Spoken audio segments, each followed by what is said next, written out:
ப மக நீ பனி சக ச அக ப மம கக சப மக மம நீ நீ பப மம மணி பம பனி சரி பம கம பம கஜனி ச பம கச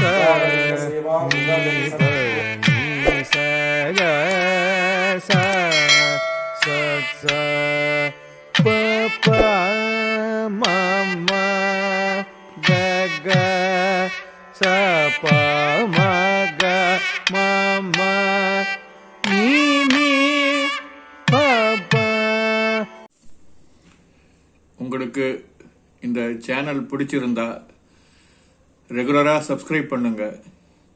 கூடவே அந்த பெல் பட்டனையும் அழுத்தினீங்களானா நீங்கள் நான் போகிற கோயில்கள் எல்லாவற்றிற்கும் என்னோடு கூட பயணிக்கலாம். ஹரிஹி ஓம். ஜெய் சீதாராம். ராதே கிருஷ்ணா. அன்பு நண்பர்களே, உங்கள் அனைவரையும் எனது தெய்வீக பயணம் யூடியூப் சேனல் சார்பாக அன்புடன் அழைக்கின்றேன். இயற்கை தான் பகவான், அந்த பகவான் தான் இயற்கை என்பதை நிரூபிக்க மகாவிஷ்ணு அவதாரங்கள் நடந்தன. மனங்கவரும் மாலை நேரத்து வெயில் நம் உடம்பில் பட்டால் புத்துணர்ச்சி ஏற்படும்.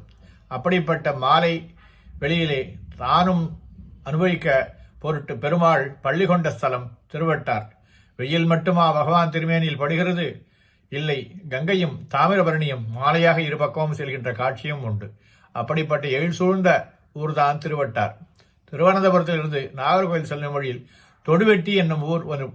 இங்கு இறங்கி சுமார் 15 கிலோமீட்டர் தூரத்திற்கு வேறு ஒரு பேருந்து மூலம் சென்றால் திருவட்டார் என்னும் இந்த ஸ்தலத்தினை அடையலாம். இங்குள்ள பிரசித்தி பெற்ற கோவிலில் மூலவராக ஆதிகேசவ பெருமாள் சயனித்திருக்கின்றார். புஜங்க சயனம், மேற்கே பார்த்த திருமுக மண்டலம், தாயார் மரகதவல்லி நாச்சியார், கடல்வாய் தீர்த்தம், வட்டாறு, ராம தீர்த்தம், அஷ்டாங்க விமானம், அஷ்டாட்சர விமானம், பரசுராமனுக்கும் சந்திரனுக்கும் மகாவிஷ்ணு தரிசனம் கொடுத்த ஸ்தலம். கேசி என்ற அரசன் தேவர்களுக்கு தொல்லை கொடுக்க தேவர்கள் பிரார்த்தனையின் பேரில் பகவான் கேசியுடன் போர் புரிந்து அவனை கீழே தள்ளி அவன் மேல் படுத்துக்கொண்டார்.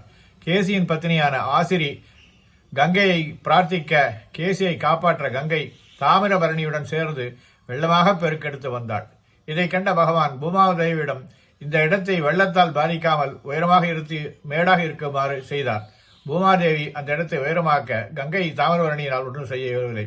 அந்த 2 நதிகளும் பின்னர் பகவானை சரணடைந்து வட்டமாக சுற்றி சென்றது. இதனால் இந்த இடத்திற்கு திருவட்டார் என்ற பெயர் வந்தது என்பது ஐதீகம். ஆதிகேசம் என்னும் கேசன் என்ற அரக்கனை பகவான் கொண்டதனால் பகவானுக்கு ஆதிகேசன் என்ற பெயர் ஏற்பட்டது. அருள் பெறுவார் அடியார்தம் அடியேனர்க்கு ஆழியான் அருள் தருவான் அமைகின்றான் அது நமது விரிவகையே இருள் தருமா ஞானத்துள் இனிப்பிறவி யான் வேண்டேன் மருளொழி நீ மடனெஞ்சே வாட்டாற்றான் அடிவணங்கே. நம்மாழ்வார் அருளி செய்த திருவாய்மொழி மூலமாக இந்த ஸ்தலத்தினை மங்களாசாசனம் செய்திருக்கின்றார் நம்மாழ்வார். 11 பாசுகளால் இந்த ஸ்தலத்தினை பரவசுடன் பாடி மங்களாசாசனமும் செய்திருக்கின்றார். வாருங்கள் அன்பர்களே, இந்த திருக்கோயிலை தரிசனம் செய்து நன்மை பெறுவீர்களாக. நன்றி, வணக்கம்.